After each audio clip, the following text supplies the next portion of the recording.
distinguished guests today from the countries of the region. We have Anabela Rodrigues from the Plataforma dos Recursos Naturais de Moçambique. We have Rachael Chagonja from Hakirasilimani platform from Tanzania. We have Charles Ohungu from the Kenya Civil Society platform of oil and gas. We have James Muhindo from the Uganda Civil Society platform of oil and gas. We have Titus Gwemende from Oxfam, Southern Africa. We also have Ikal Angelei from the Friends of Lake Turkana. My name is Adriano Nuvunga. I will take you through some of the key aspects that have driven these platforms from the region to come together, putting this collaborative agenda. I will also be chairing panel 1, and then I will hand over to my good colleague Charles Ohungu. Well, this region has witnessed substantial discoveries of oil and gas in the last 2 decades. Tanzania is one of the pioneers in the industry, with its earliest natural gas find back to 1969 at the Songo region. Tanzania also hopes to access the massive 1.6 billion cubic meters of gas that lies in the Tanzanian acreage. On its turn, Uganda discovered its first commercially viable oil deposits at Albertine Graben region in 2006. The country currently has proven crude oil reserves of 6.5 billion barrels, of which 2.2 billion are recoverable enough to meet local demand as well as part of the regional demand. In its turn, Kenya discovered its first commercially viable find in the Lockshire Basin of Turkana County. According to the government of Kenya and Talo Oil Kenya, the Turkana fields hold 560 million barrels, of which estimated to produce up to 100,000 barrels per day once production started. On its turn, Mozambique, earliest discovery of natural gas reserves was in 2011, and by 2017, Mozambique had positioned itself as a giant in the industry, following additional discoveries of high-quality natural gas which put the country at the level of 100 trillion cubic feet TCF, proven TCF, approximately 1% of world's total natural gas reserves. These discoveries present the region with a unique opportunity to promote socio-economic development. However, if not well managed, the countries risk following in the steps of their predecessors, where natural resource discoveries have led to less economic growth, less democracy, and worse development outcomes. It is for this reason that civil society organizations in the region have independently been pushing for greater transparency, public participation, and good governance in the management of revenues from oil and gas exploration and production. These efforts have resulted in important advances in the industry. For instance, Mozambique, Tanzania, and more recently Uganda have joined the extractive industry Transparency Initiative. And although Kenya did not join the ITI, it has successfully incorporated various provisions on the revenue management, transparency, and accountability legislation, so making some progresses there. However, with developments, there are challenges emerging. The first one is COVID-19. It is seriously impacting the region, with some projects being grounded, some decisions being delayed, and activities in some of the ongoing projects being put on hold across the region. And also in connection to COVID-19, the oil prices have gone down, and in most of these countries, they have gone so down to the point of reaching below the break-even point, meaning that even if they started today, they would not be profitable, putting that as a serious challenge in terms of prospect of revenue for these countries. Tanzania and Uganda have recently signed an intergovernment agreement to begin the development of the East African crude oil pipeline, transporting oil from Hoima to Tanzania port in Tanga. This leaves Kenya in a disadvantaged position of having to take up the full cost of construction of its pipeline, valued at between $1.1 to $1.2 billion. This is an important issue to be looked at, not only from the intergovernmental perspective, but also from a civil society perspective. In addition to what I have said, there are geopolitical issues here. This region they're talking about in the Indian Ocean, there have been developments in terms of maritime security with illegal economic activities, trafficking, drug trafficking, human trafficking, and more recently, incidences of insurgency. The region what we're talking about in Mozambique, the region of Tanzania, of Cabo Delgado, is facing a situation that is terrible, is putting developments in the oil and gas industry in a various and risky position. And it is these emerging challenges that bring about the need for civil society organizations, particularly the platforms, to review governance issues from a regional perspective. We have been working in a more domestic perspective, but time has arrived for a more regional discussion of governance development. It is within this context that the Mozambique Civil Society Platform on Extractive Industries, the Kenya Civil Society Platform on Oil and Gas, the Civil Society Coalition on Oil and Gas of Uganda, and the Hakirasilimani Coalition in Tanzania, with the support and Secretariat of CDD, have co-created the Civil Society Eastern Africa Oil and Gas Forum. And the forum will seek to promote discussions on developments and progress in the sector within the region to allow for peer learning, emerging challenges and mitigation measures, and areas of potential joint regional advocacy. This is the context within which we are sitting here today to discuss developments in the form of this webinar entitled The Geopolitics of Oil and Gas in East Africa, the Agenda for Collaborative Advocacy, as I've said, hosted by the emerging Civil Society Africa Oil and Gas Forum.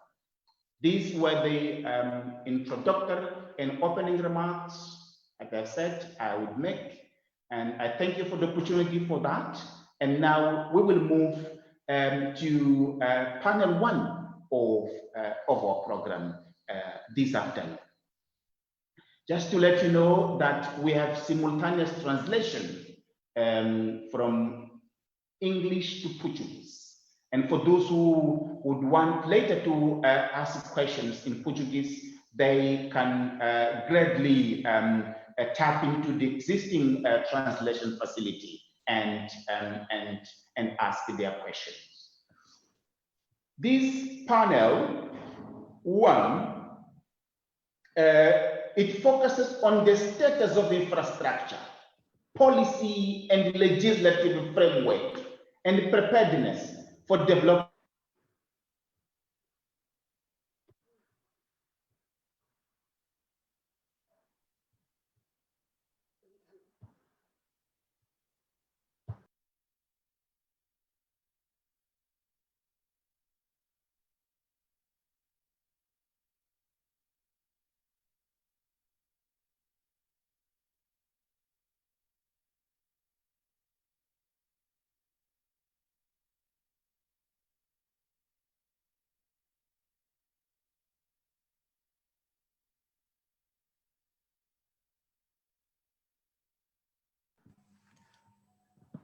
I'm sorry, we seem to have lost Adriano.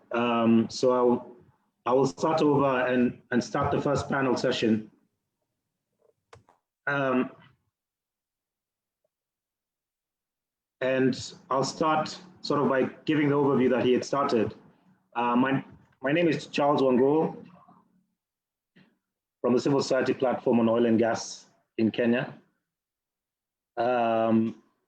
Panel one will seek to discuss the status of infrastructure, policy and legislative framework, and preparedness for development of oil and gas industry. Our panelists are Anabela Rodrigues from PIE in Mozambique, myself, and Rachael Chagonja from Hakirasilimani, and James Muhindo from CSCO in Uganda. So I'll start off the question, and I wanted to start off with James from Uganda. And ask the question, what is the current status of sort of revenue sharing, land rights, and local content provisions in the current industry policy and legislative framework in Uganda? Thank you very much, Charles. My name is introduced, James Muhindo from the Civil Society Coalition on Oil and Gas. And briefly, the coalition coordinates local and international NGOs working in Uganda's oil and gas sector. In terms of the status of revenue sharing and local content, in Uganda, in 2015, we passed the Public Finance Management Act, which provided for a formula in which petroleum revenues will be shared. And this formula is to the effect that 93% of the profits that we get from oil will go to the central government, 6% will go to the local government, and 1% will go to the cultural institutions. This is the arrangement that is currently being worked with, but unfortunately there are no regulations that detail how these revenues will be broken down beyond these percentages. So at the moment, as a coalition, we are working to push for putting in place regulations under the PFMA Act to have that done. And also we are asking for fiscal rules for the management of petroleum revenue. In terms of local content provisions, our petroleum laws that were passed in 2013 have quite elaborate provisions in respect to national content and sourcing of services and goods by companies and their subsidiaries domestically. We also have national content regulations, which put in place mechanisms and procedural detail on how local content should be handled. But also in 2019, the Ministry of Energy came up with the national local content policy, which policy is detailing in detailed terms how the oil and gas sector will handle local content. And this policy also establishes a national content steering committee where I personally sit as a representative for civil society. So in terms of local content, that's how I think it's going to work. On the issue, the last one, which is land rights, because I think the transparency and accountability component will be handled in question 3 or 4. There is currently a lot of infrastructure development going on with the East African crude oil pipeline underway, the construction of the refinery, and the upstream developments by Total and CNOOC. So these infrastructure first have had a lot of geopolitical issues. Those of you who followed the East African crude oil pipeline, there were even just within the region, a scuffle between Uganda and Kenya, and then eventually Uganda and Tanzania, and issues around letting down Kenya, which cannot be underrated in terms of their diplomatic and geopolitical ramifications towards the relations or cooperation between Uganda and Kenya in the oil and gas sector. And beyond this, for the oil refinery for Uganda, since 2014, Uganda has been grappling with finding a contractor who can develop the refinery. And it's come out clearly that world powers have been at play, where Uganda first hired a Russian and Korean consortium, which it's alleged to have not been, to have not augured well with the West, and that arrangement was terminated. And currently we have the government hired British, Israeli, and American consortium of companies from those countries, which is now going to develop the oil refinery. So to this end, it's clear that in terms of infrastructure development, even the companies that are being hired or being given business are not just left to the procurement processes and free bidding, but there are geopolitical undertones in the decision of which company takes on the role. Also, there is, of course, massive investment due to infrastructure and ultimately land acquisition, which for land rights in the course of acquisition, it has continued to be the same rhetoric, where from time to time companies acquire land or set cutoff dates for acquisition of land, but they don't compensate the affected communities for a year, 2 or 3, in extreme cases where people have been told to leave their land, but they don't, some don't even get their compensation 3 years down the road. So these are really some of the outstanding challenges, and we have continued as a coalition to speak truth to authority about these through our advocacy interventions and also through other platforms that we get to air these views. Thank you, Charles. Yeah, thanks, James, for those deep insights. Could I call upon Anabela to give us the same questions, but with a view from Mozambique? Thank you. You know, I will begin by saying that for us to establish a legal framework, which should involve legislation and regulation, the very most important thing is to be clear about a policy. And one of the things I feel in the case of Mozambique, and I believe in many of our countries, is that our governments were not yet able to clearly define what should be the role of the extractive industry, not exclusively oil and gas, in the development of the country, and what should be the models that we need to follow to respond to the needs of the country. Are we looking to take advantage of the natural resources that we already discovered, because there are many reserves that were probably not even yet discovered. Africa, compared to many other continents, is the one where the discovery of resources and the exploration of resources, there has been sub-exploration of our resources, and many probably of our reserves were not yet discovered. But for those resources that have already been discovered, what are we looking for? Because we know that these are non-renewable resources. Do we want to use them to invest in the diversification of the economy so that when these resources are over, we have other alternatives and our development as the possibility to become sustainable? Are we trying to decrease the geographic imbalances in terms of development? Usually in our countries, there has been more investment in certain geographic areas of the country compared to others, coast versus interior, or north versus south, for many reasons behind it. Are we looking to invest because we have populations that are dominated by youth?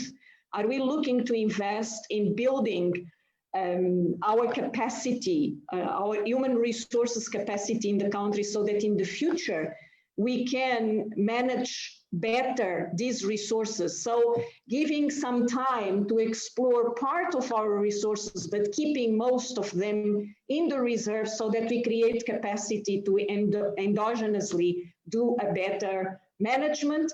This is not clear. And if we don't have this clarified in our minds, then it's really difficult to set up proper regulatory, legislative and regulatory bodies. But I would say that in our case, everything, all the legislation that we have, and it has been improving, but it still has lots of gaps. In terms of benefit sharing, there are many deficiencies in our legislation.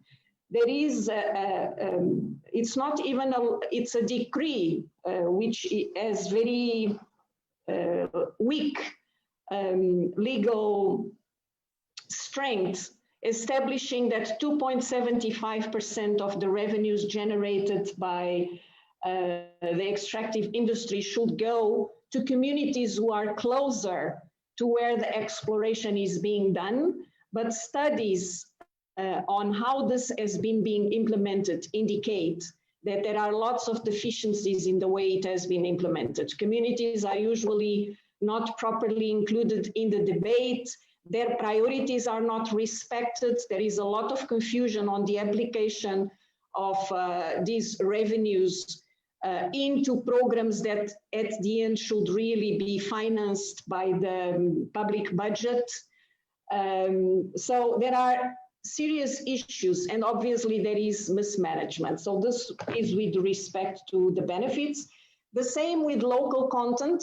When you have governments that are dominated by corruption, when you have elites that took over the government information to benefit themselves, even if you have the right kind of legal framework to promote local content, it doesn't take place because, for example, procurement processes are not respected.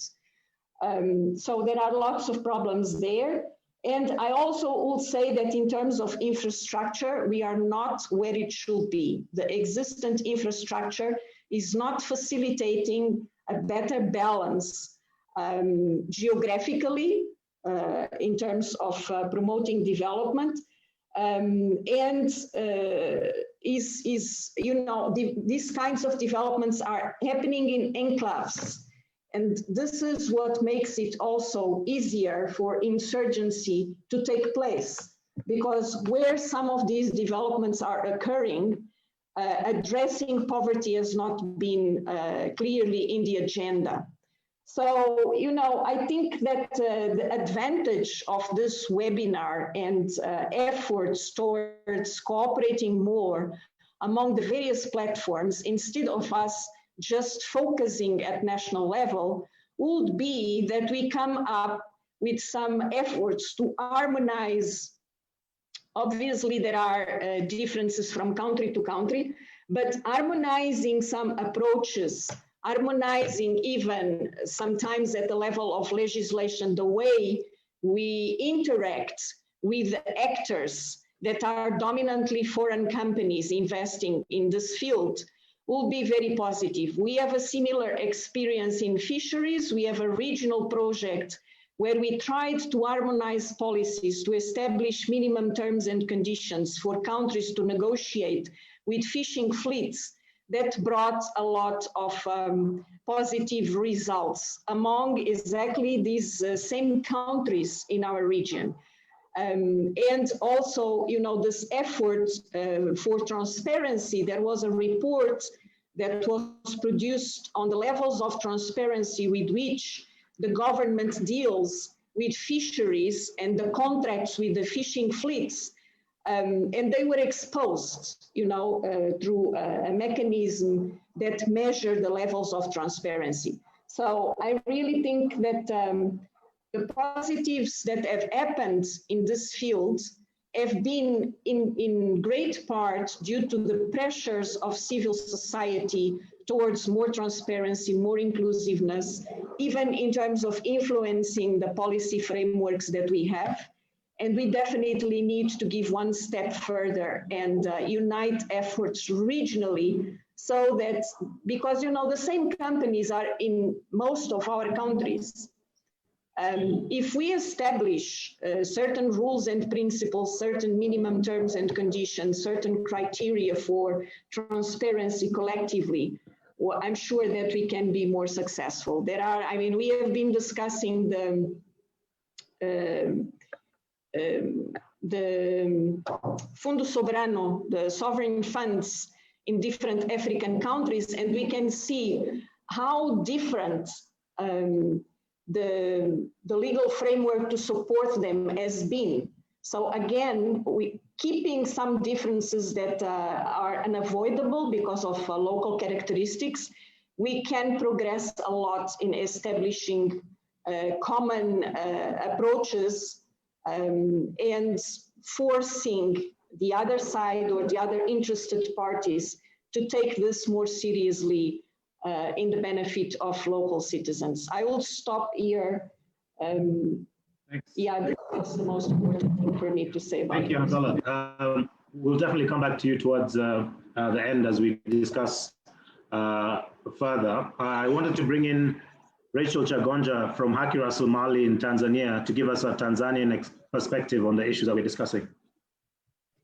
Thank you so much, Charles, and thank you, colleagues. My name is Rachael. I work with the civil society platform on advocacy issues around mining, oil, and gas in Tanzania. We are also an affiliate of the Publisher to Pay global movement. However, I would just like to share a little experience about Tanzania. First of all, is that Tanzania has a huge potential for oil and gas resources, as it was well put by Professor Adriano. We haven't yet started the oil production. Rather, there are a lot of exploration activities that are ongoing across the countries.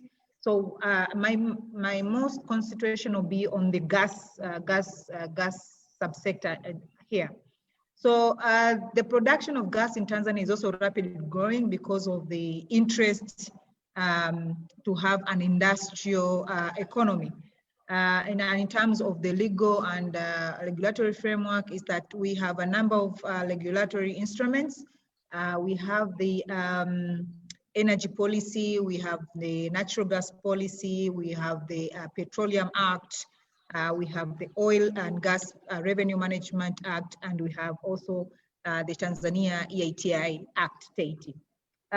If I to start with, for instance, in terms of revenue sharing, is that the Oil and Gas Revenue Management Act provides for proper management of revenues as accrued from the oil and gas sector, and it also establishes the need to have an oil and gas fund, which in practice it has been established, and according to TAIT reports, is that some of the funds, for instance, royalties that have been collected for the past years have already been put in that fund.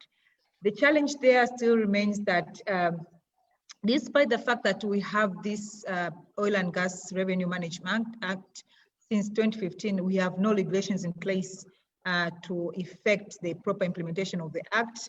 However, at the same time, with the establishment of the Oil and Gas Tanzanian Fund, is that if now the case is that revenues have already been put into that amount, again, because the law provides that we have to reach 3% of the national budget to be able to utilize, insert funds in that fund.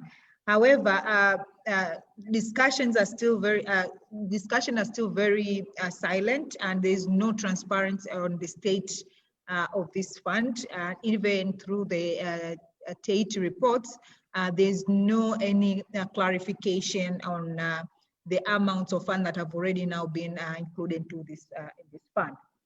But in overall is that we get most of our share of the revenues from the fiscal regime, since we have the fiscal regime in place that recognizes the need for having royalties, fees and rents, and a share of Tanzania in the PSAs. And if you read through the reports, there's been an adequate contribution of the natural gas sector, which up to now probably almost 24% has been contributed in terms of revenues and the national revenues. However, the question of transparency and accountability, since we have a law in place, is that with the outbreak of COVID, a lot of negotiations have been stalled.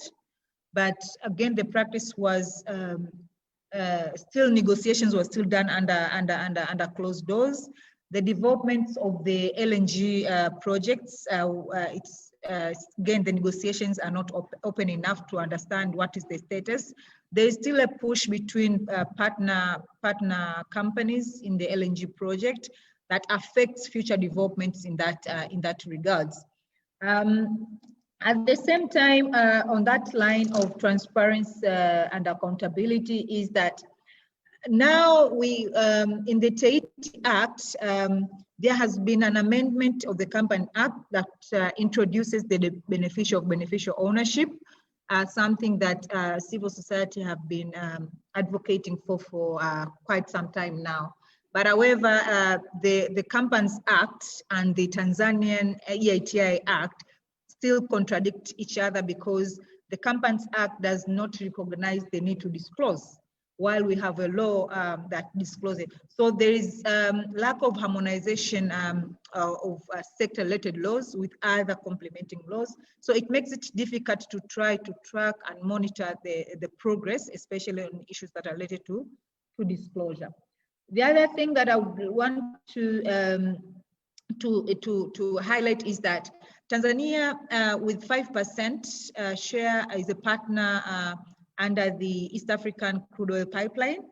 As Adrian said before, that at this time we've been able to sign the intergovernmental agreement, but again, there are a lot of the bits and bobs that are still unknown, that if not well addressed at this early stage of developments, they could curb challenges in the future development of the project. Issues like the financing of the project. What is the state among partners, especially Total and Talo? I understand there were some issues, but these are things that are still not open. The issues about environmental and social impact assessment, these are things that, again, in the project have not yet been really articulated.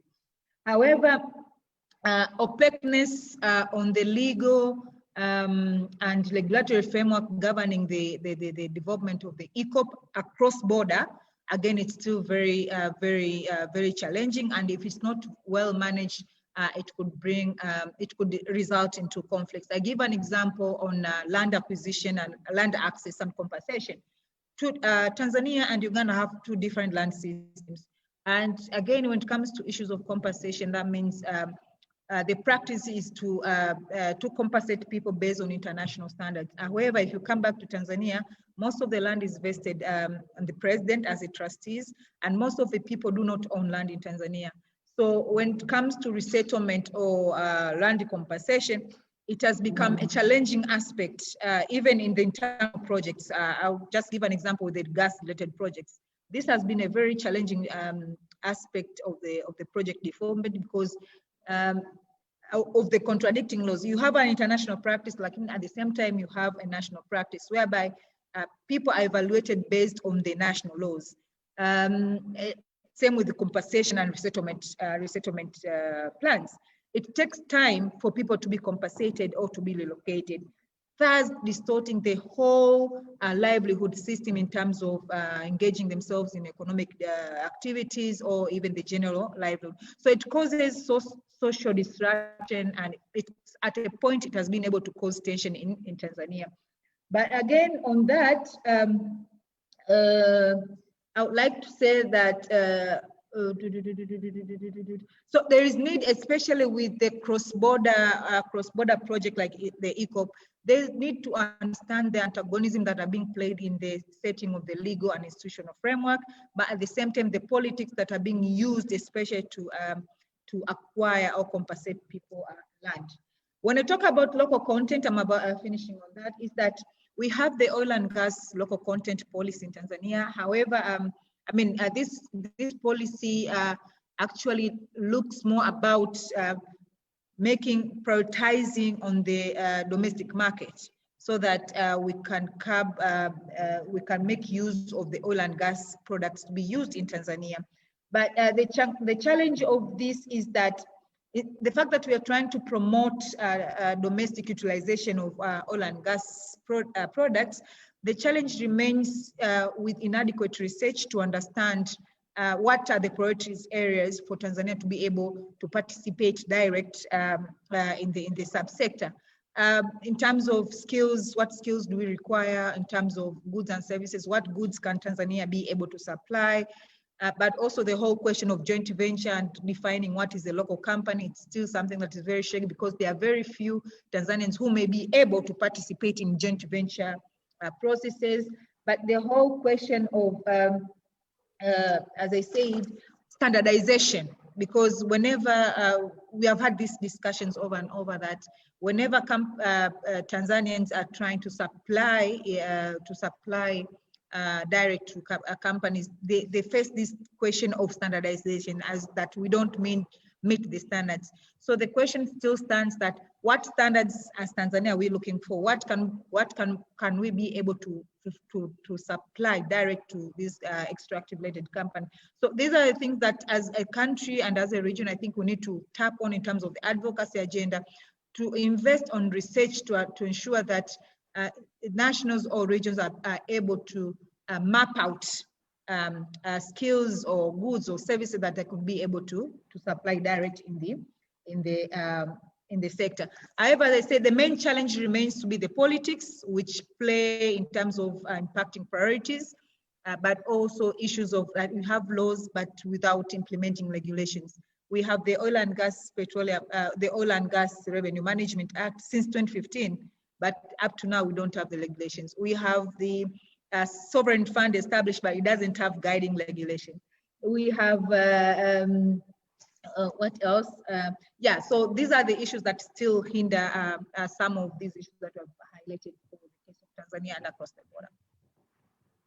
Thanks, Rachel. And I think you end on a very good point where you highlight sort of the politics as one key thing, but also that even when you pass good laws, that without enabling legislation, there's a challenge that exists there.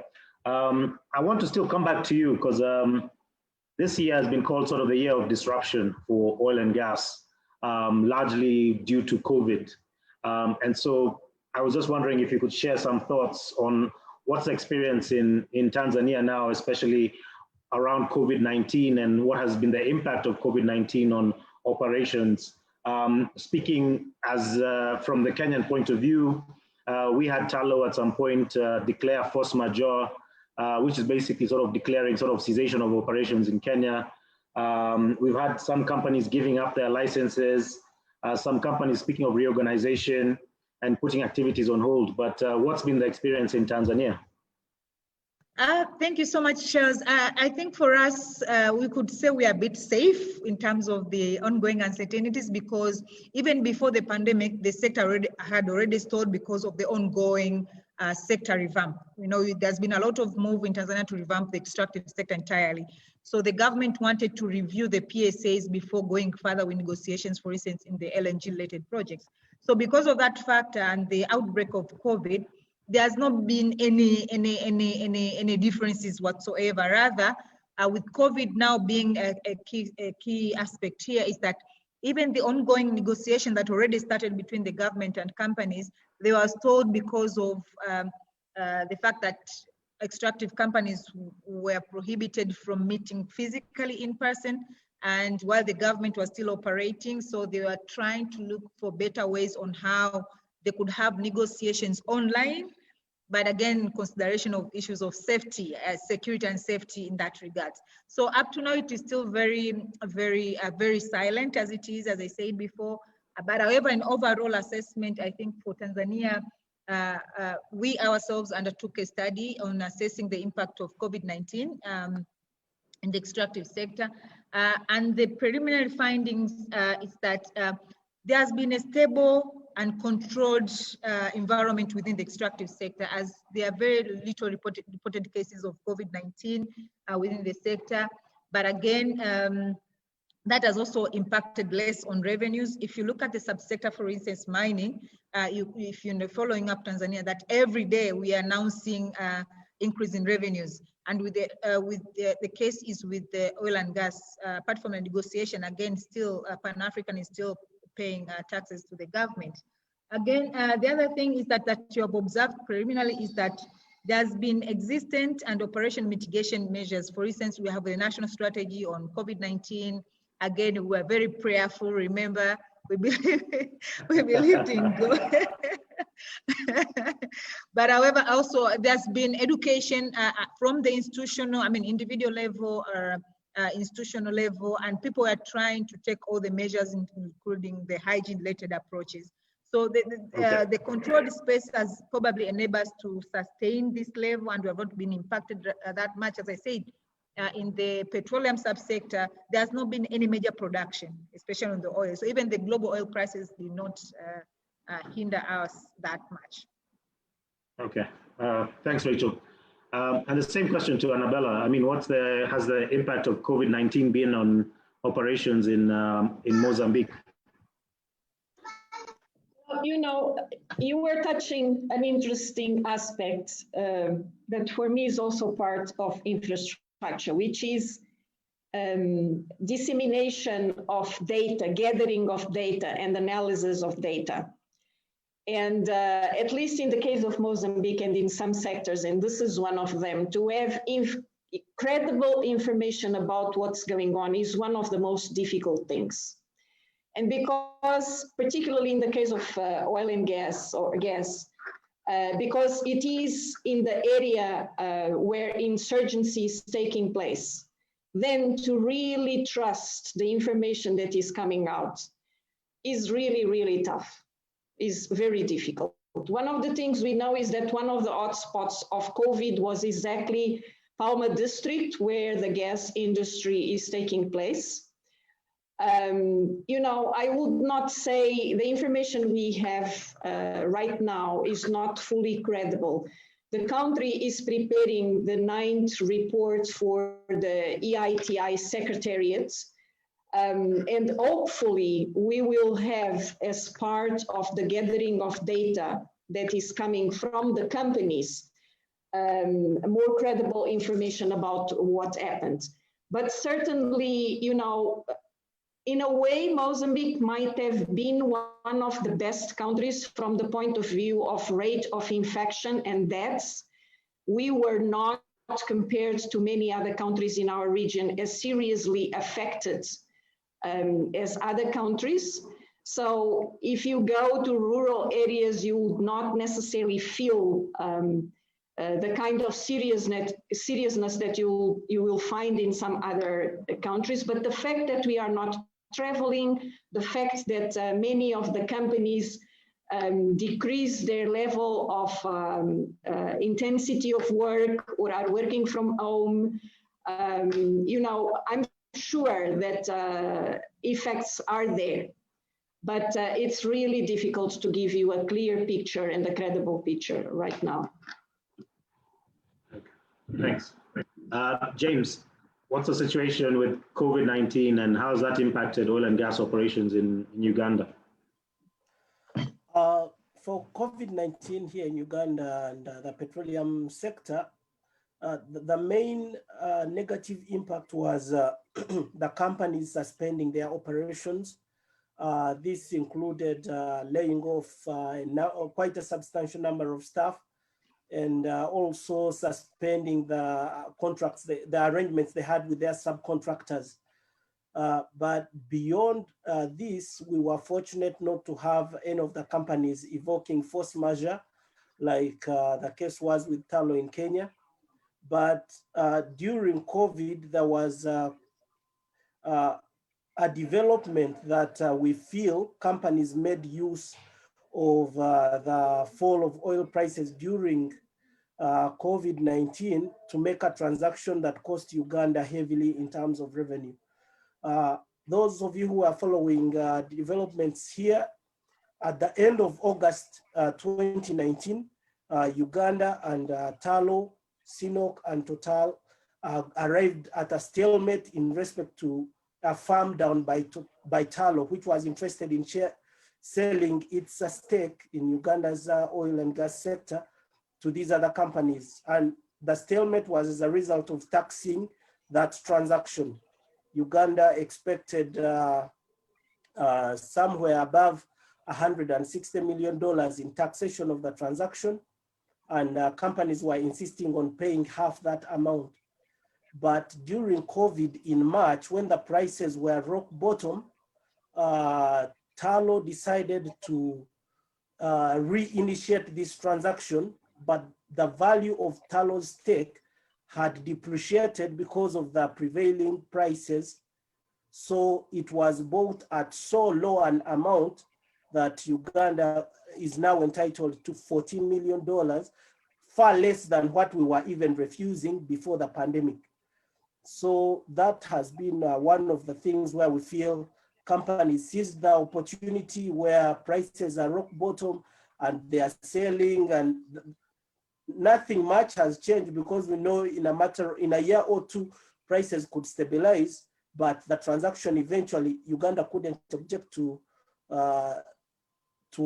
it, since there was reasonable cause to show that that's what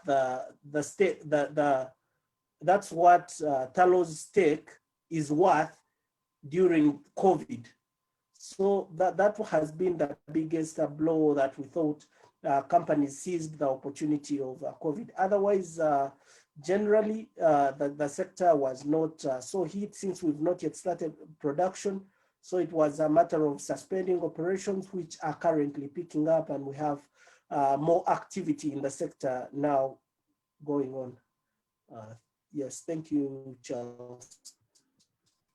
Yeah, thanks, James. And I think just staying with you, because I think in your previous presentation, you had spoken sort of around transparency and accountability. And Uganda is sort of the new kid on the block in EITI. I just wanted you to share some thoughts on sort of transparency and accountability in terms of, now that Uganda has joined, what are your expectations and what are you seeing as sort of the key benefits?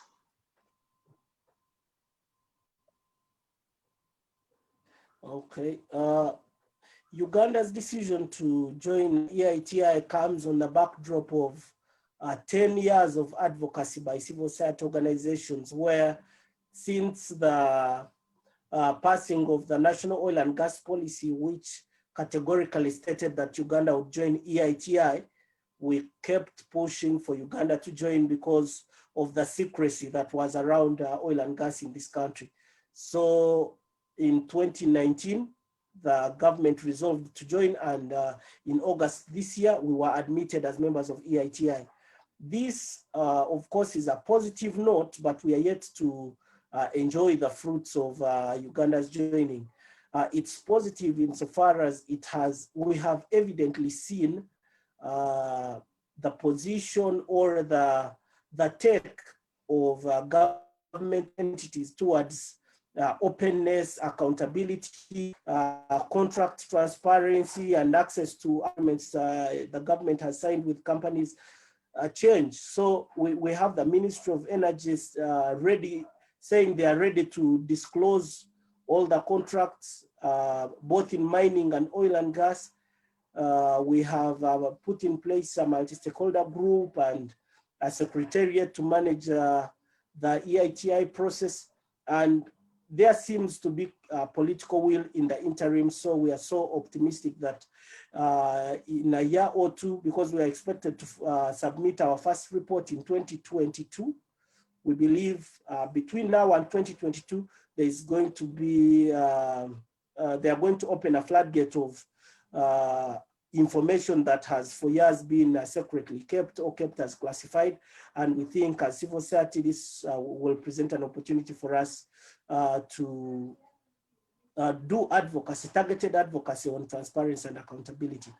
Yeah, in terms of benefits, we are yet to see these benefits, and from our end, it's been noted that part of the incentive for government to join EITI was the issue of having funding grants from the European Union that are more or less tied to government transparency and accountability. So our concern going forward is what is going to happen in the event this grant runs out. Are we going to go back to where we were before this grant that was an incentive or not? But we hope in the long run, there's going to be a lot of access to information and change in culture of public officers towards disclosure of contract information. Yeah. Thanks, James.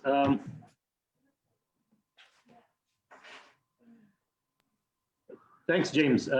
Rachael, Tanzania has been has more experience in the EITI field. I think you talked about Tahiti a bit. Could you sort of just elaborate a bit more on your experience? I know Hakirasilimani sits on the MSG.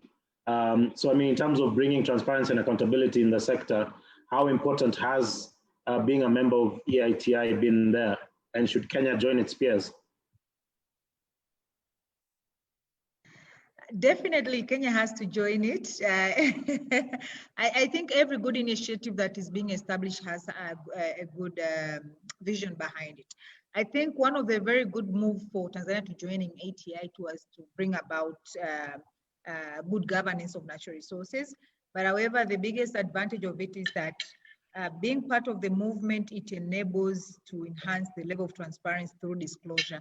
So for us, we have seen there's been an increase, or there's partial disclosure of information that probably before joining, if we hadn't joined ATI, we wouldn't have gotten the information, like how much companies are giving to the government or what governments are also receiving. But again, it goes beyond just disclosing. It's the mechanisms to follow up, the issues of accountability. How accountable are we to ensure that where there are discrepancies, we go further to analyze or to do special audits and understand why do we lose the money is in between. But also it is a space for debate, especially when you meet companies, government and civil society. This is a very, very rare opportunity that you can have within this strategic sector. So because of that multi-stakeholder group, you get an opportunity as stakeholders to discuss together on how you could better provide solutions for natural resource governance. And where there's an increased transparency, there's always an increased accountability. They just go hand in hand. You cannot enhance one and leave the other one. The main challenge that we see on Tahiti or EIT-related issues is data verification. Sometimes it can become very challenging to verify data, especially as it is provided from companies or is being received by companies. So if there could be mechanisms to verify data, it could enable us to further scrutiny, especially as civil society who are the watchdogs. But again, it gives us, the other advantage is that it gives us a sense of what we are collecting from the disclosure, what we are collecting from the sector. The other challenging for us, it's the reporting periods between the government and how reporting with the companies is going. So you find our government reporting starts July 1st to June 30th the next year, while the fiscal year, the financial year for companies starts January to December. So that means you have 6 months extra for the government. So when it comes the time when you are doing reconciliation, you have months that are being left out. Is someone talking? Okay. Yeah, so reporting periods are a bit challenging within the Tanzanian scope, though not the broader ATI, but this is something I think we have to find ways on how even companies can provide information that is within the government. They like to find ways to tally the reporting periods. The other challenge that we are seeing, I think lastly from our side, is the nature and context of reporting. Because we have this standard reporting mechanism, which does not identify the real needs of Tanzanians. No, I think that's something as Kenya you'll be joining, or Uganda now is part of it. I think in the reporting you have to negotiate on ways in which the reporting cover the context of Uganda, like cover the needs of Ugandans. If today I am to publish the Tate report or take it to one of the communities, there will be difficulties in understanding the report because it does not speak their language. So we need to find ways on how we could advocate towards having EIT-related reports speak the language of the people and capture issues that really matter for the communities. I could give expansion on issues like local content reporting. This is what we're interested in. We may not be interested in understanding the big numbers, but what about the participation of Tanzanians in the supply chain? These are things that really matter to people. Issues of CSR, for instance, issues of employment. How many Tanzanians are employed? What the segregation in terms of employment, women and females, skilled and unskilled, how is it? So these are the things that are missing from Tate reports. I think there's need to expand on the scope of Tate reports, maybe something we can adapt as a country, and for us as civil society, it's something we want to take as an agenda in terms of the nature and context of reporting, but also simplifying reports to the simplest language that a layman would be able to understand, and rather than just leaving it in the jargons of figures and tables. Yeah, thanks, Rachel. So I think for this panel, I wanted to switch a bit now to sort of discuss some of the infrastructure. And so at the moment in the region, there's 0 refineries, there's 0 crude pipelines, there's no gas pipelines either. I think with the sort of small exception of our neighbor to the south. But having said that, within the next couple of years, there's sort of the proposals going forward. There's a proposed refinery now in South Sudan. I think South Sudan is the latest one. There's a proposed refinery in Uganda, and I think James spoke to that. If you look at Kenya's plan around the Lapsset corridor, there's a proposal there also for another refinery. In terms of pipelines, there's 2 proposed crude pipelines, both in Kenya and in Tanzania, as well as a proposed gas pipeline in Tanzania. In terms of ports, there's currently operational ports are in Mombasa in Kenya and Dar es Salaam. But there's also proposed ports again in Lamu, now that Lamu is slightly done, and also another proposed port in Tanga in terms of increased capacity and increased development of those ports. So my question to you panelists is, considering where we are now and in terms of the proposals going forward, do you see this infrastructure as sustainable going forward? Are we sort of developing white elephants in the region, or do you see the recent infrastructure developments, which will come at a great cost? For example, the crude pipelines are likely to cost in excess of over $1 billion each. Are these infrastructure sustainable? And I think I'll start again with Anabela. Sorry, with James, and then we'll go to Anabela. Thank you very much, Charles. That issue of infrastructure indeed is a very pertinent one. And for us here in Uganda, as you mentioned, it's mainly the East African crude oil pipeline and the oil refinery that are major infrastructure. And my view about them being white elephants or stranded assets in the long run is that for us, Uganda as a country have more or less past a point where it was optional to develop this infrastructure. 5 or 7 years ago, it could have been debatable whether we should go ahead and have them or not. But right now, after companies have spent to the tune of 3.5 billion in costs preparing for this, termination of their arrangement of these contracts to just stick to developing only what is relevant would mean the country has to pay this money back to companies. So I think we have already in the local dialect, what I would relate this to is where they say, once you have decided to go and bathe and you're in the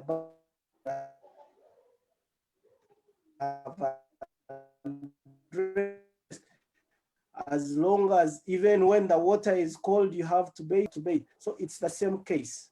I don't think any of these infrastructure are going to be white elephants. It's an issue of how the revenues from these infrastructure are going to be handled.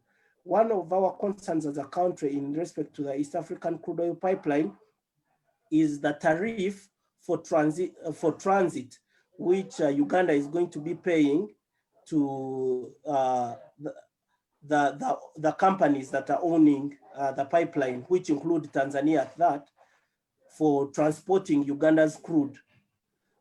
Initially, it had been negotiated at about $13 per barrel, but as of this year, they were pushing for as high as $18 per barrel, which would mean we are going to spend almost, if the production cost takes about 20 or 30 dollars, and we transport for 18, that will go up to about $60 per barrel, leaving Uganda with no revenue as profit.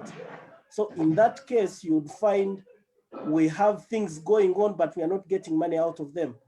The same applies to the refinery. What arrangements is government going to have with the refinery to ensure that we make revenues out of them? And for companies like Total and Sino, their primary goal is revenue making. So if they can shift making profit from upstream to making profit from the pipeline, that they still win.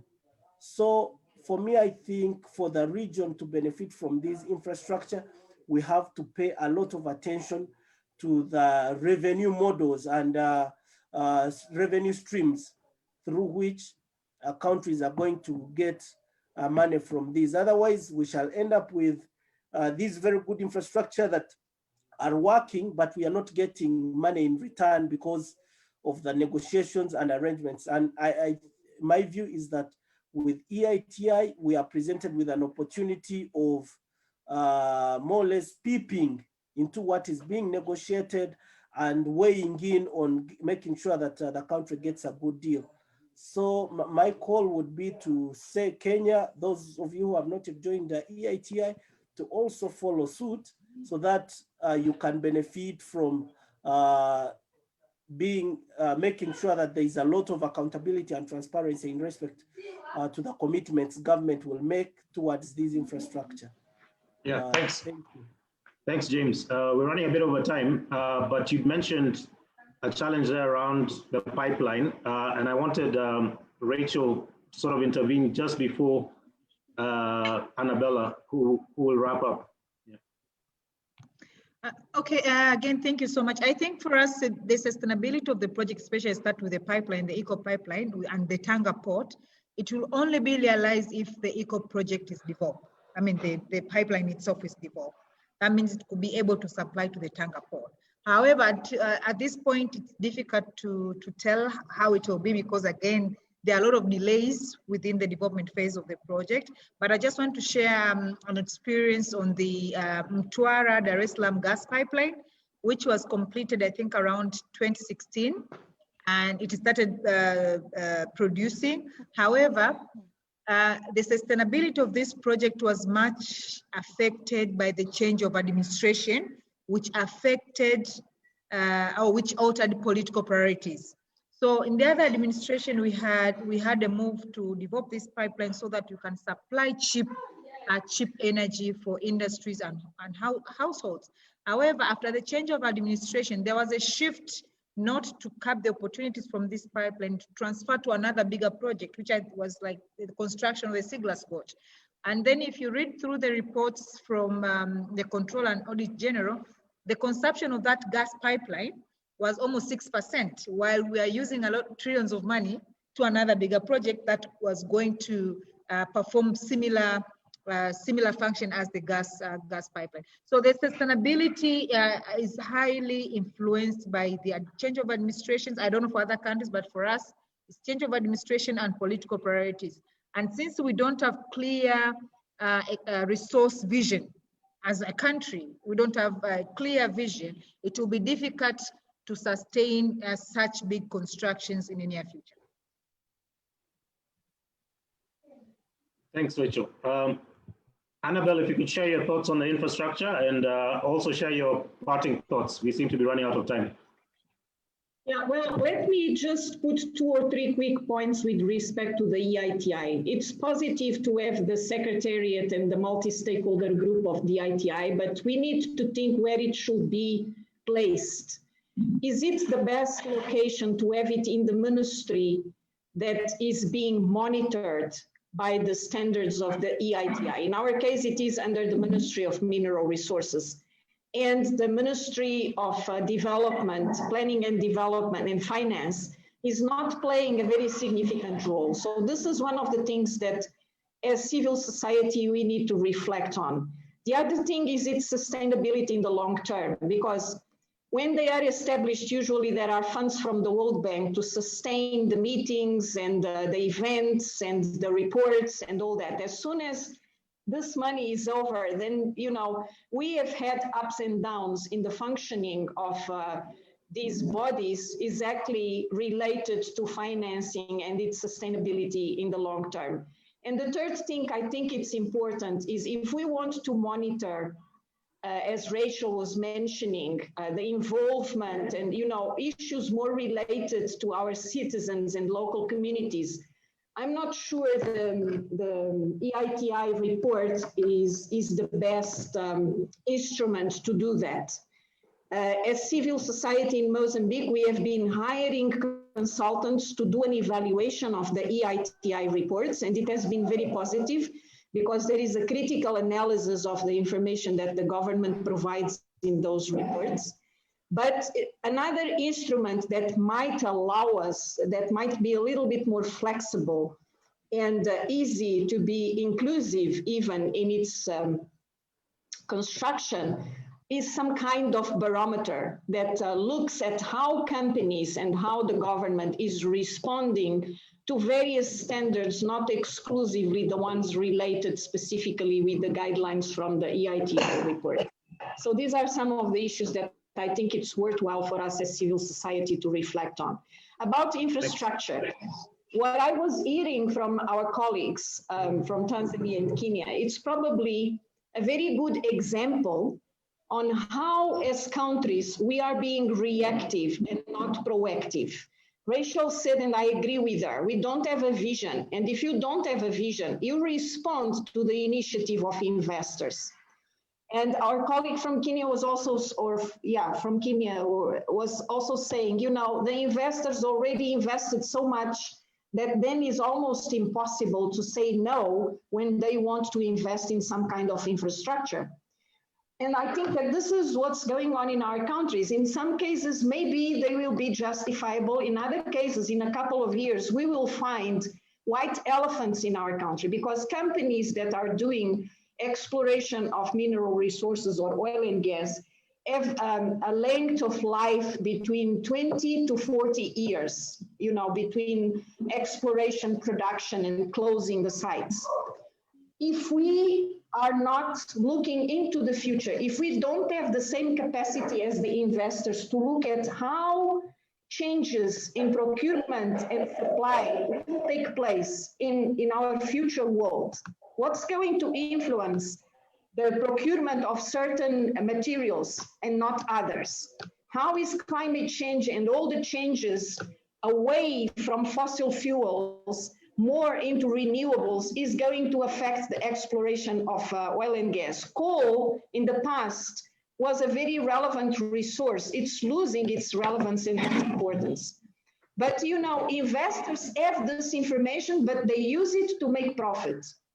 we are not at the same, in the same position as them to strategize in the national interests. So it's extremely difficult to run the show if you don't have that information so that we can strategize. We are still supplying these resources for external demand and not necessarily to respond to national needs. One of the instruments, again, that I think we need to think through is the strategic environmental assessments that are not yet mandatory in our legislation framework. And we should fight for that because it will allow us to plan better where we should allow investment and where we should not allow investment. Thank you. Yeah, thanks for that. And I think I want to thank all the panelists. And there's a very good comment that's going on in the chat section. I please encourage all the participants to engage with that. We might not be able to engage with all the issues, but it'd be very good to just engage with the issue there. I think Anthony Paul speaks about countries behaving as if they're competitors. And one issue, for example, is around the price of gas for domestic markets, and that models based on international market prices are flawed and designed to prevent gas export reduction. I want to end there and really thank my really good panel. I want to hand over to Adriano, Professor Adriano Nuvunga now to continue the next session.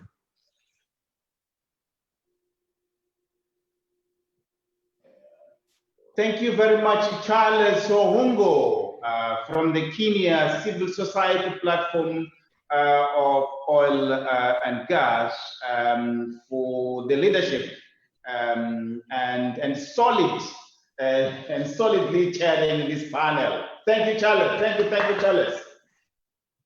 As we proceed, the next panel is on the emerging geopolitical hindrances to good governance in the region and the entry point for joint advocacy by civil society organizations. And I'll have two distinguished panelists. I have Ikal Angelei from the Friends of Lake Turkana. Are you there, Ikal?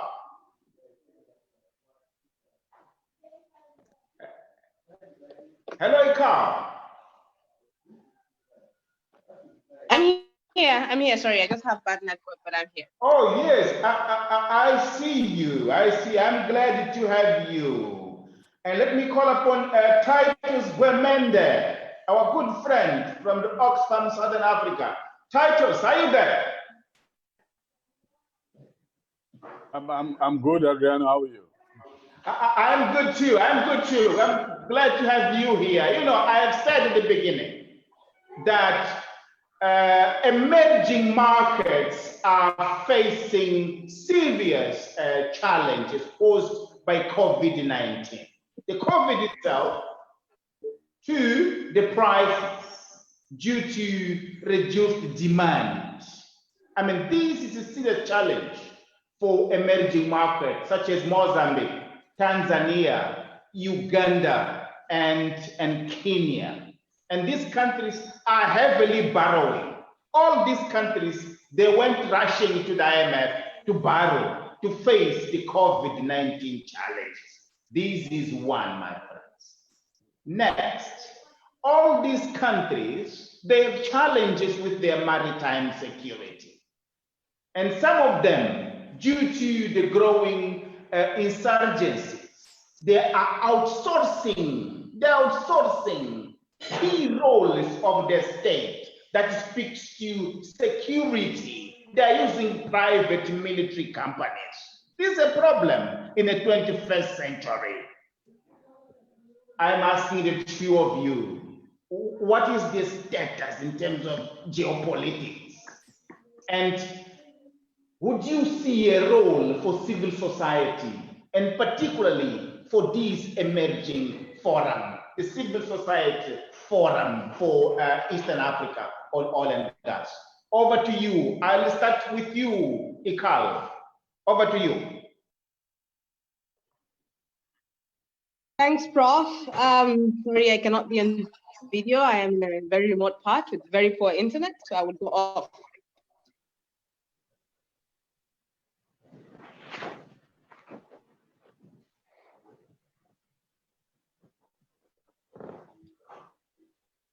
We can hear you. We can hear you. I think one key thing is we have to then ask ourselves, one thing I would like us to all ask ourselves is the why. Why are we extracting this resource? Is it really for our country's development, or is it to cater for global interest? Because we continuously ask for transparency, and accountability, but who are we asking for this? It's a constant situation of a company here and a company there, or our governments, but then the place and the role of our governments within the bigger picture, the global extraction. It's something.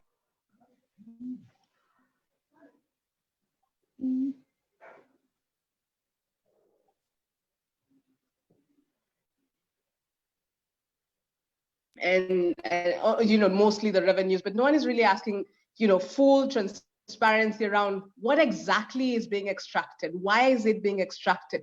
At what cost? I was listening to my colleague from Uganda talking about, the cost to the company, but what is the cost to the country? So that when we are discussing the geopolitics, we are not only looking at it from the possible benefits, but also the geopolitics around who bears the cost. When you talk about the plastics and, right now with the COVID situation, that the US wants to look for trade agreements with Africa to dump its plastics here. The relationship between the oil extraction and plastics, which countries have refused plastics or not. It's a full cycle, and we cannot no longer talk about the extraction of resources alone without talking about the entire geopolitics of the extractive economy as it is. That includes land, who owns the land, how the property rights within our continent are being discussed, and who's influencing the reform agenda around land and natural resources, ownership, control, governance. So for me, I would say that we lost it when we focused on the resource within our countries without looking at the property under which this resources sit. And if we then look at it from, we've sort of allowed ourselves, because the conversation is framed, even within the civil society space, the conversation is framed by the what are quote unquote developed countries civil society organizations. No offense to Titus and Oxfam, but the Oxfams, the WRIs, those are the ones who frame the narrative for us. And so we then go with that agenda, EITI, And so the focus is really on this advocacy, but what are we advocating? And if you really look at the concerns of communities where resources are extracted from it, they talk about land, they talk about water, they're talking about, and in places like we've seen what we saw in Southern Africa, Mozambique, it's the climate impacts of, extreme flooding, cyclones that are, partly to blame, climate change, yes, but partly to blame is the extraction of resources within the continent. So if you look at previously Ebola in the Western Africa, it is what? It's the logging related to companies who are coming in and extreme logging within these regions that are impacting and are bringing the cross-section between human and animal and all this. So I think for us to talk about the geopolitics of oil and gas extractors within our countries, we have to look at it beyond the resource itself, but then the property rights, the reform agenda, the politics and the extractive economy, and link it to a reality around an iconic question, because it's not about leave extractive, fossil fuels to green energy, because even within green energy, we are going to be extracting cobalt and the other minerals that then will create the green energy. So we have to allow ourselves to be safe in unsafe spaces, comfortable in uncomfortable conversations, to really determine what extraction is happening, what natural resource governance, what natural resource development is happening within our property rights, and who's really developing within it, and really look at it not only from the revenue aspect, but look at it from the cost and the impact, especially to women and children, current generation and future. So I'd say it in that way, and the role of civil society in it is to allow ourselves to ask the key questions. Who's framing the agenda, and whose agenda are we propagating as we piecemeal engage with this discussion? Mm-hmm. Wow, that is powerful. Ikal, you will recall that in when we were in Accra the last time at the summit, I was questioning the fundamentals underpinning the extractivism paradigm which is totally informed by forces that are beyond our control as the custodians of these resources. So that agenda, the extractivist agenda, let alone the model,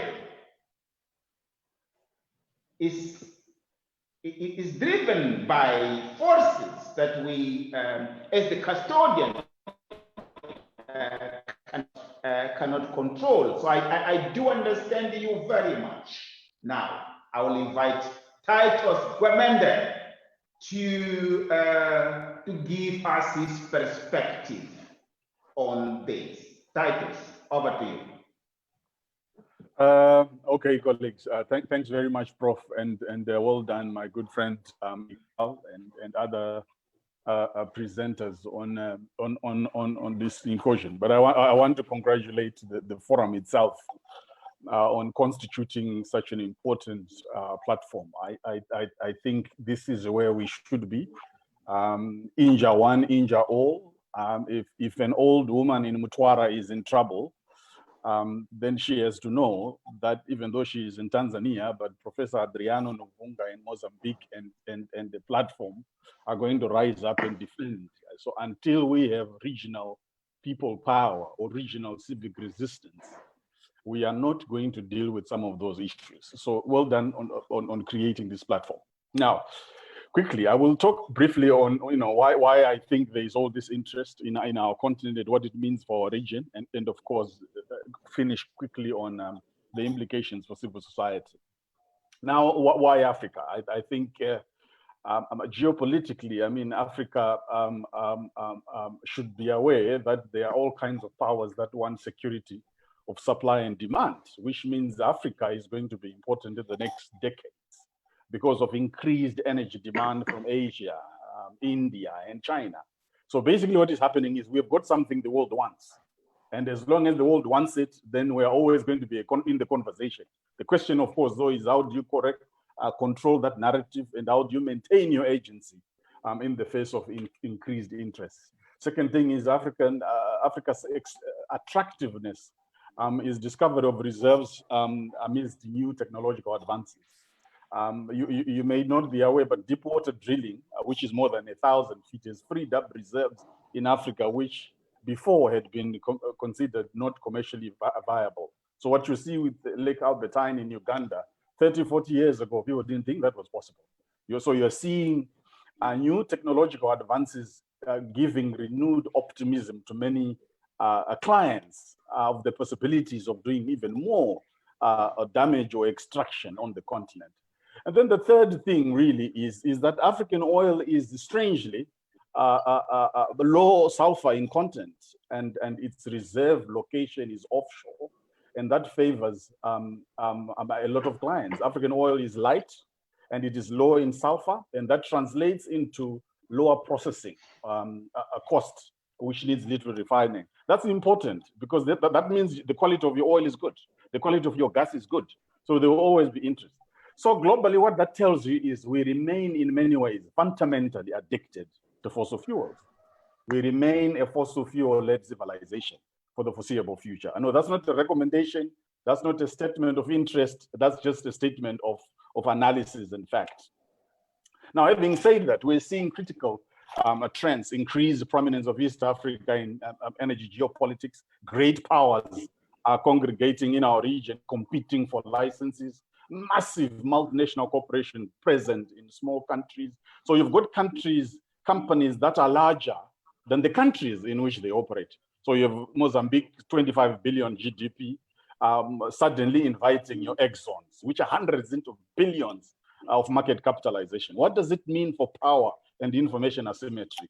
And what are the implications for local policy making and local agency? Where are those old women, young boys in communities? Do they still have a voice? Are they heard? When you have a situation where you have a local captured elite working with massively powerful MNCs. Discovery of petroleum and influx of MNCs is also generating massive political capital for incumbents. We all know this. these incumbents have now created small pockets of effectiveness.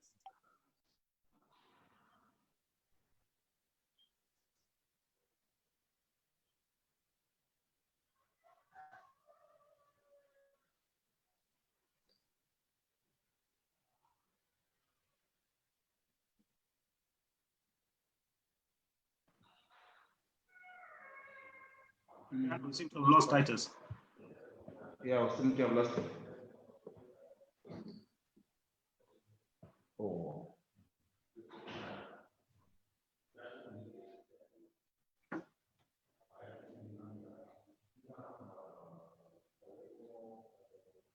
Yeah.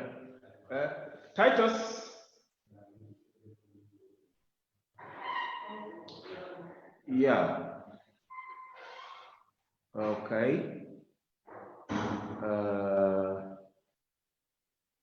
Okay. We seem to have lost Titus. Then I will Ikal. Hello, Ikal. Ikal. Yes, Prof, I'm here. Yeah, okay. We have lost Titus. So what I will do is get back to you and ask what sort of actions or possibilities do you see emerging from this platform that we are launching today in terms of collaboration? What can be done? What can civil society and in a more collective and regional format realistically do to improve the quality of governance? By quality of governance, I mean the governance that is focused on harnessing the potential for a shared prosperity. What is your take there? So just before I get into that question, Prof, I just wanted to pick up on something that sort of came up the previous, and it's linked to governance. So the whole conversation around local content and how we've constantly said, 5%, and we use all those numbers around percentages in terms of ownership, equity, benefits, and all that. But then if you really look at it, I'm so glad Tony Paul is in this conversation, because if we really look at it, our countries, the African continent, we agree with, so let's say, for example, the Tanzanian 50% that was being discussed with Brics. But then if you really look at it, that is after tax, after tax is calculated. The global value chain model that the extractive sector is really what it is.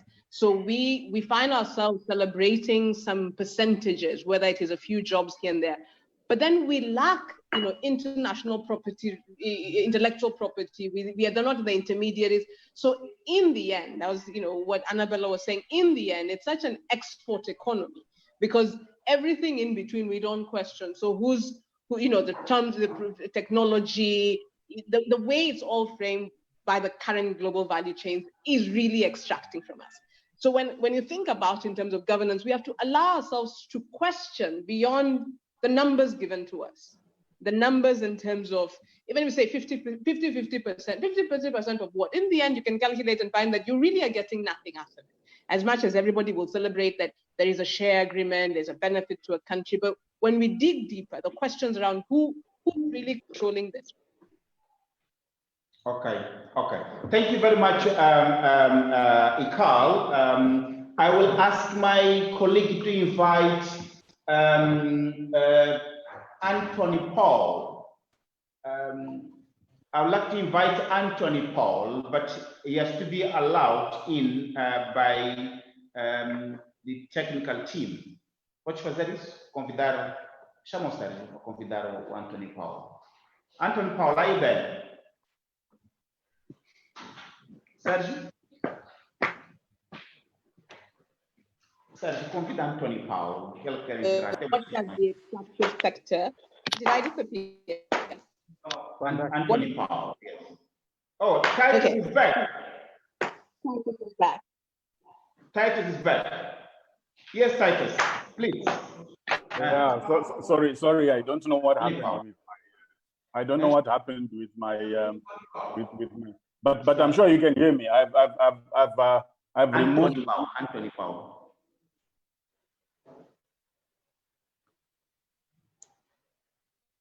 Should I continue? Yes, please continue. Yes, please continue. Okay, so sorry about that. I don't know what happened. Anyway, let me rush to responses. I'll just jump on to other things. I just wanted to sort of talk about some of the geopolitical trends. But let me rush to responses because I think for us CSOs, that's critical.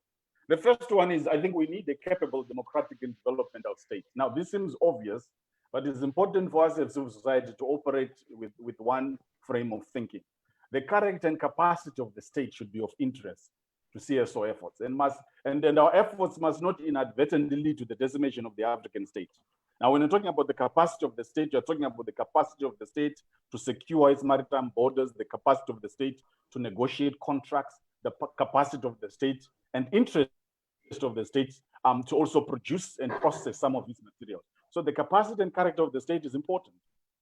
And so as CSOs, it's not just important to just look at isolated policies. You know, we have CSOs that just work on one issue. They have no interest in what kind of state is emerging in their domain. And then we shouldn't do that. I think you can focus on a theme, but remain interested in the whole issue of the state and how it looks.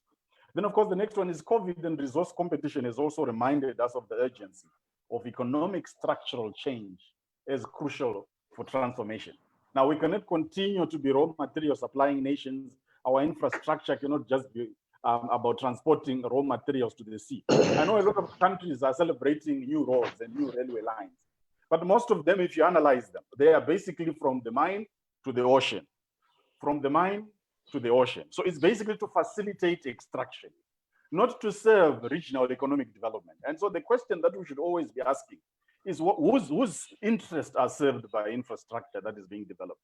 We have to think about infrastructure that serves broader economic development, structural transformation, as opposed to being obsessed with one issue. The next key issue is with the disruption of supply chains. Now comes the issue that CSOs have to be looked at, which is the localization and regionalization of supply chains. Governments have to provide accompanying support measures to strengthen the industrial bases and allow local businesses to capture larger parts of procurement. You see, when you have to capture larger parts of procurement, it also speaks to your own capacity. Can your local industries produce? Can your local industries maintain capacity or maintain the right level? If they don't, then that means they have to be supported. So we have to design sustainable financial instruments on favorable terms for local businesses, such as restructuring funds for enterprise development. We have to rethink and coordinate local content strategies across sectors to possibly reshore or localize some of the types of procurement. You saw that African countries importing masks. I mean, that is ridiculous. I mean, you've all the but you have to import masks. In some countries, you are importing drinking water and you've got fresh lakes. So that is an issue. What can we reshore? What can we localize? Develop strategic regional value chains to reduce the exposure, risks, and dependency on just a few markets. I think we've already seen this happen within our region.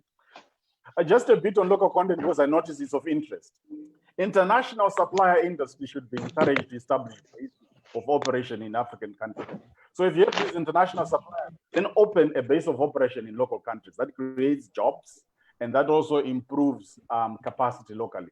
They have regional and local content requirements that must serve safety standards and operational standards. Of course, and then the state must also provide the enabling conditions for national content like business parks, education, affordable financing. So it's not just coming up with the Local Content Act, then create the environment for local organizations to thrive. And of course, protection incentives for regional supplies and stuff like that. If I rush the question of value addition, I think we've talked about the refineries. There are 616 refineries worldwide. And Africa only has less than 50. And not many new ones over the last 30 to 40 years. So it is a no-brainer. We need those ones and their geopolitical interests that will slow. The next thing, obviously, that we have to look at is the question around technology. technology is rapidly being diffused, and it is because of the acceleration, development, and diffusion of the fourth industrial revolution technologies: 3D printing of spare parts, driverless remote controlled haul trucks, hydrogen fuel cell power bulldozers. In fact, Africa has the first fully automated mine.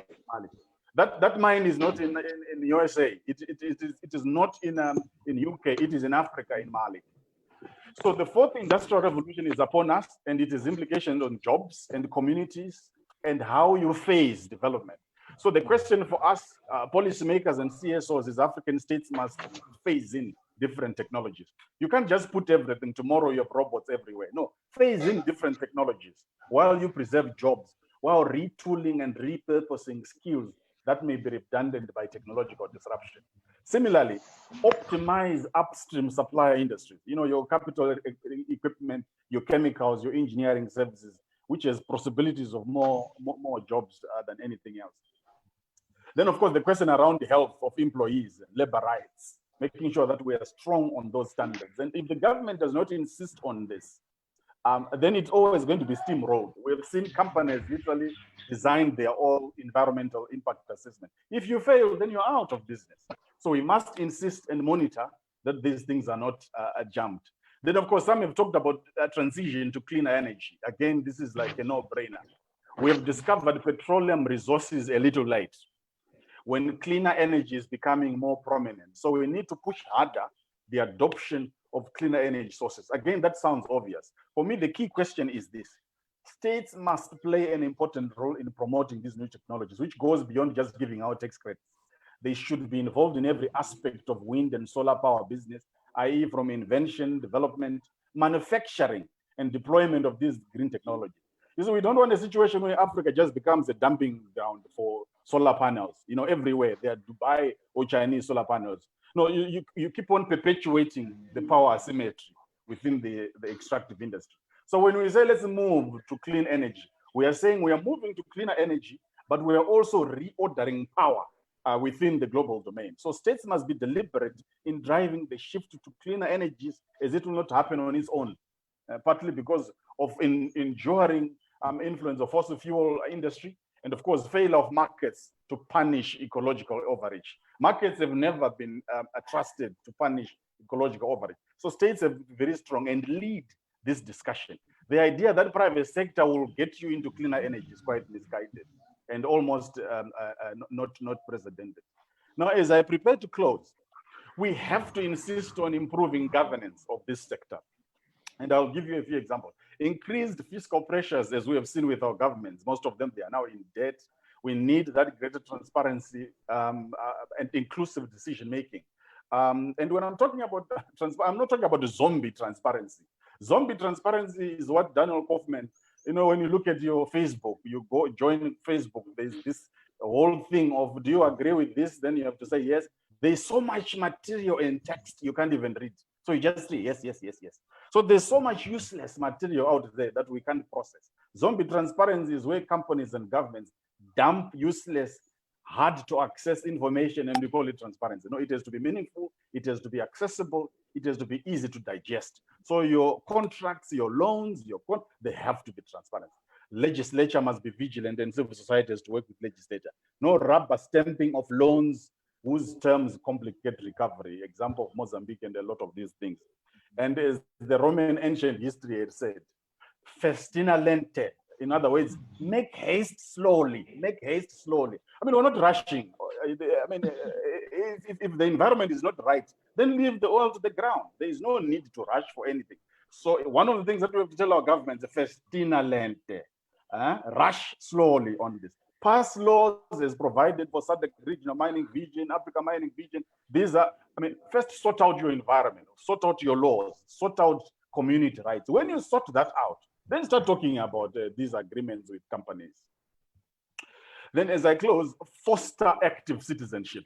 One of the problematic things that we're seeing in rising emerging markets is that decisions are now a preserve of a few elites. So you've got a few key civil society leaders, your professors, your LSE educated executive directors, a few people at World Bank, companies and government. Those are the people who are running the sector in the country. A few of them, IMF, And so there is no bottom-upism. It's all top-down approach. So we are saying NGOs such as ours, the elite ones, think tanks, you must not fall into the trap of alienating the very same people that you claim to save. And I'll give you an example. There are very few NGOs that have offices in the projects. My friend Ikal is one of the few directors in this region who actually lives right near the people are. Most of us were thousands of kilometers away from where these projects are, very far. In fact, we just know what the communities want through newspapers. So let's not alienate them. Let's keep fostering active citizenship and answers. The direction of the country, whether or not projects happen or not, should also be a product of deliberate consultation with people who are affected by this. Often they are excluded. So let's have these difficult discussions around what needs to be done. Then diversify your income streams and adjust your business model. This is direct advice to NGOs. I think I spoke earlier on that you are seeing a gradual convergence between aid and trade. You're seeing DFID, joining the aid and the Foreign Affairs Office. You see that with Netherlands. You saw that with Canada. What it simply means is aid is now serving commercial interests. And some of you who are doing reporting, you will notice that it's much harder to write an annual report in which you said, then we went against this company. No, you can't use that language. Then we lobbied the government. You can't use this language. So it's becoming difficult for you to operate in certain contexts. It's becoming difficult for you to get money from X and attack the company that comes from that country. And the only way we can remain independent is to make sure that you diversify your income stream. Look at what has happened with WHO. Look at what has happened with UNESCO. Diversify your income stream, diversify your business model, improve our outreach to Brics countries. One of the things that is happening in the region is the rise of Brics, China, Russia, Brazil, India. We have no offices or interactions with these regions. In fact, a lot of our NGOs, we know people at the World Bank, we know people at IFE, we've been to Washington, we've been to London, we've been to Oslo, Budapest, Brussels. Very few of us have been to Sao Paulo, to New Delhi, Guangzhou, Beijing, Shanghai. We have no one we know there. In fact, we don't know anyone who knows anyone in those countries.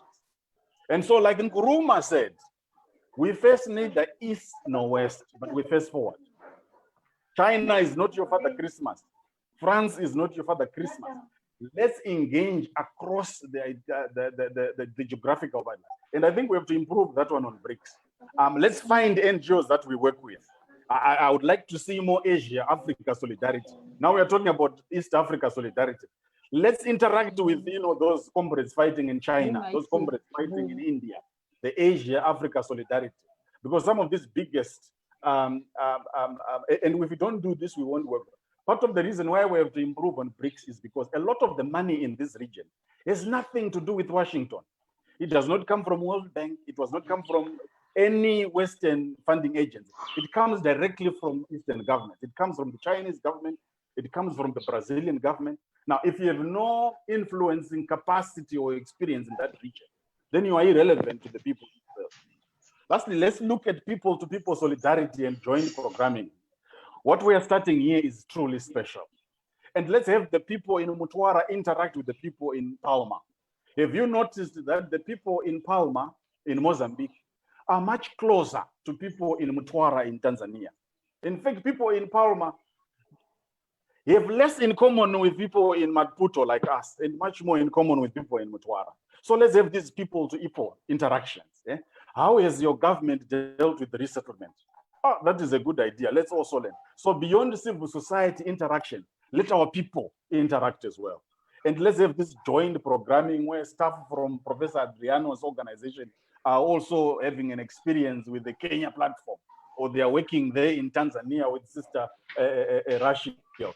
So let's have these learnings both at the director level, at the community level, and at the people level. That way, then we're going to be somewhere. So as we finish, I would say this: we have to regain the agency of the African state. We have to regain the agency of the African people. What has to happen on our continent with regards to natural resources must be a direct product of deliberation between our governments and our people. It should not be something that is outsourced to McKinsey.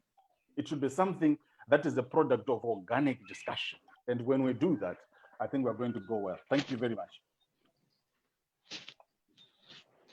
Thank you very much, Titus, for that brilliant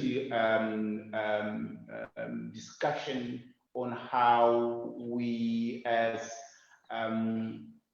the civil society Eastern Africa Oil and Gas Forum, take this forward, and the key challenges that we face, but also the realities that we need to be cautious of. We have run out of time. This is the very first of several meetings that the Civil Society Eastern Africa Oil and Gas Forum will organize in order to discuss the challenges, the developments, and try to influence the governance of the sector. Ikal has talked about the need to look deeply into the rights of the people. It's not only about hydrocarbons, the decision to extract, that has to speak also to the other equally important resources for the communities. We're talking about water and the right to environment. Anabela has talked about that. In fact, COVID-19, it's also an environmental crisis. Out there is a virus in the air, so you cannot simply go out there. And Titus has brilliant and eloquently talked about the more geopolitic sort of context within which we are to operate. As I've said, this is a beginning. Today, it's an important day for our region. We are starting something that we expect it to be a vibrant movement by civil society organizations. In fact, as we are starting this meeting, the business and government people, they have been meeting. The East Africa Oil and Gas Forum that takes place in Nairobi, it is well known. The Uganda Oil and Gas Forum, it was shifted to 2021. The Tanzania Oil and Gas Summit in its 6th year, just taken place. The Mozambique is taking place now. So these people that have been meeting, only the civil society people, they were not meeting to discuss at the regional level. And this is the region that is being affected the most by COVID-19 when it comes to development in terms of oil and gas. It is promising, but there are challenges out there. There are challenges out there. As we are speaking, Mozambique is struggling to monetize its world-class gas reserves due to the insurgency. And that, as Titus has rightly said, it partly speaks to the quality of governance, the neglect, the marginalization, but more importantly, governments, elites that cater more for the interests of international oil companies and neglecting the aspirations of the people in the ground.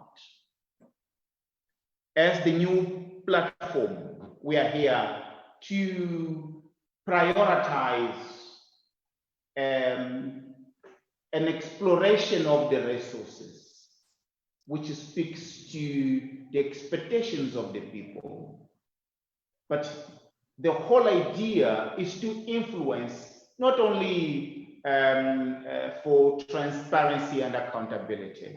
Titus has talked about a certain type of transparency, which is in fact opaque.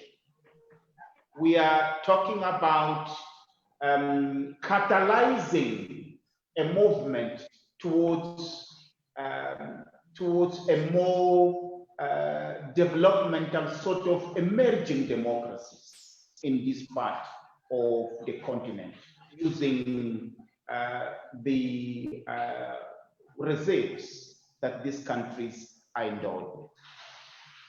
We will end here. As we end, I would like to thank all of you, all the participants, and commit to convene so many meetings.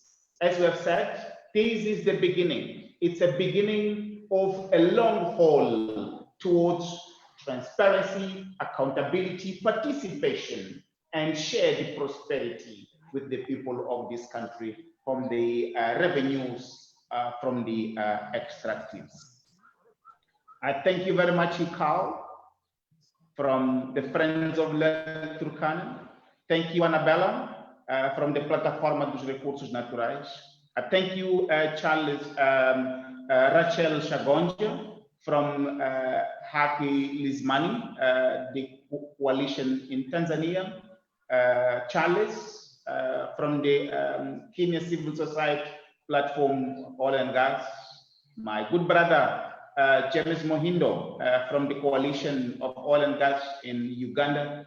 Titus Gwemende, our good friend from Southern Africa, Oxfam, for joining efforts to be. I won't say over.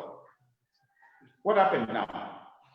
I seem to have lost. Okay, I'm still in the air. For joining efforts in order to have this civil society Eastern Africa Oil and Gas Forum launched today. Thank you very much. We will be back very soon to share the notes of this meeting and also the plans for the next activities. I thank you very much. Looking forward to see you soon. Thank you.